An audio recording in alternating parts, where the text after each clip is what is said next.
जय सिया राम। आप सुन रहे हैं कैपिटल रेडियो अयोध्या। मैं हूं भावना राय और मैं हूं वात्सल्य राय। सभी सुनने वालों को जय सिया राम। कैपिटल रेडियो अयोध्या में आप लगातार सुन रहे हैं रामायण की कहानियां। रामायण का अर्थ है राम का अयन, यानी भगवान श्री राम की यात्रा। ये वो यात्रा पथ है जिस पर बढ़ते हुए राजकुमार राम मर्यादा पुरुषोत्तम भगवान हो गए। पिछले एपिसोड में हमने आपको कथा सुनाई कि माँ सरस्वती ने किस तरह मंथरा की बुद्धि फेर दी और वो दासी रानी कैकेयी के मन में कैसे विष खोलने लगी।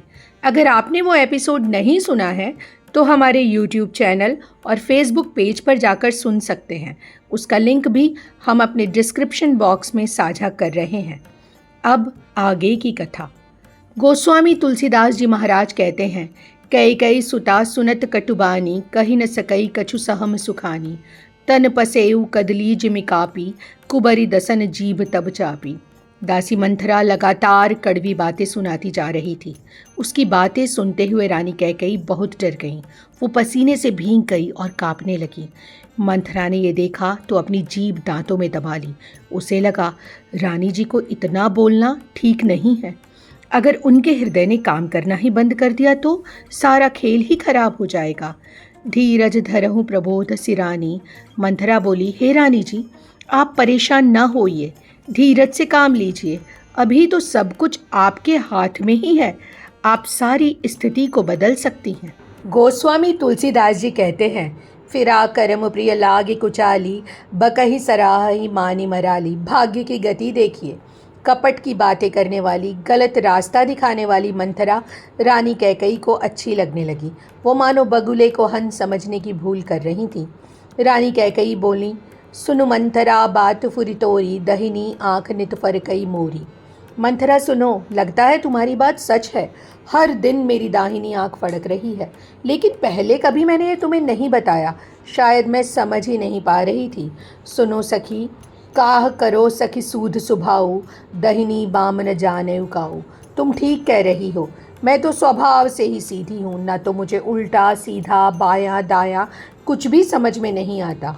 अपनी जान समझ में मैंने आज तक किसी का कोई बुरा नहीं किया। जाने अनजाने में ऐसा कौन सा पाप हुआ कि देवों ने मुझे एक साथ ही ऐसा दुख दे दिया। यह ऐसा दुख है जिसे मैं झेल नहीं पा रही हूँ। सुनो मंथरा, नए हर जन्म भरब बरुजाई, जियत न करब सवत सेवकाई। मैं भले ही अपने पिता के घर जाकर जीवन बिता लूँगी, लेकिन जीते जी सौतन यानी कौशल्या की सेवा नहीं करूँगी। देवता जिन्हें शत्रु के अधीन जीवन देते हैं, उनके लिए जीते रहने से अच्छी तो मृत्यु ही होती है। ऐसा लग रहा था कि रानी कैकेयी पूरी तरह दासी मंथरा की बातों के अधीन हो गई हैं। वो अपने आप को बहुत ही दीनहीन समझने लगी। उन्हें लगने लगा कि उनके सिर पर बड़ा भारी संकट आ गया है और अगर वो उस संकट को अभी दूर नहीं करेंगी तो ना जाने क्या ही हो जाएगा। इस बीच मंथरा ने एक बार फिर अपना रंग बदला और बोली, अस कस कहूँ मनी मन ऊना, सुख सुहाग तुम कहूँ दिन दूना। हे रानी कैकेयी, आप अपने मन में किसी तरह की ग्लानि मत लाइए। आपका सुहाग और आपका सुख तो दिन प्रतिदिन दूना होगा। मंथरा ने आगे कहा कि रानी कैकेयी जी, याद रखिएगा, जो भी आपका बुरा चाहता है और उसके लिए षड्यंत्र कर रहा है, उसका दुगना बुरा होगा। उसे अपने किए का फल ज़रूर मिलेगा। जब ते कुमत सुना मैं स्वामिनी, भूख न बासर नींद न जामिनी। मंथरा ने आगे कहा कि हे रानी जी, आप मेरी स्वामिनी हैं और मैंने जब से सुना कि आपके साथ बुरा होने जा रहा है, तब से न मुझे दिन में भूख लगती है और न रात में नींद ही आती है। परंतु इसके बाद मैं ज्योतिषियों के पास गई। पूछे हूँ गुनहि रेख तिन खांची, भरत भुआल हो ही साची। मैंने ज्योतिषियों से पूछा, तब उन्होंने रेखा खींचकर गणना की और मुझे बताया कि भरत जी ही राजा बनेंगे। ये बात सत्य है रानी जी।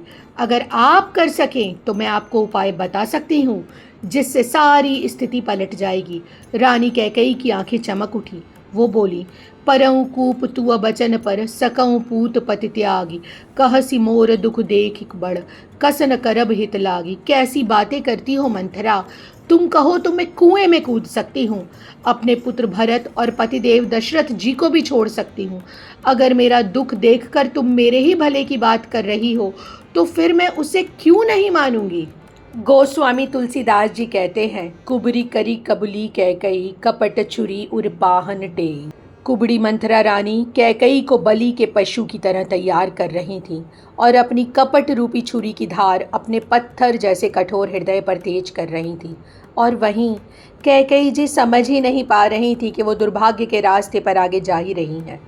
मंथरा रानी कैकई से मीठी मीठी बातें कर रही थी, लेकिन इन बातों का असर बहुत ही विपरीत परिणाम लाने वाला था। मानो वो रानी कैकई को शहद में घोलकर जहर पिला रही हो। उसने आगे कहा, हे मेरी स्वामिनी, आपने एक बार मुझे एक कथा सुनाई थी, क्या आपको उसकी कुछ याद है? दुई वरदान भूप सन थाती, मांगहु आज जुड़ावहु छाती।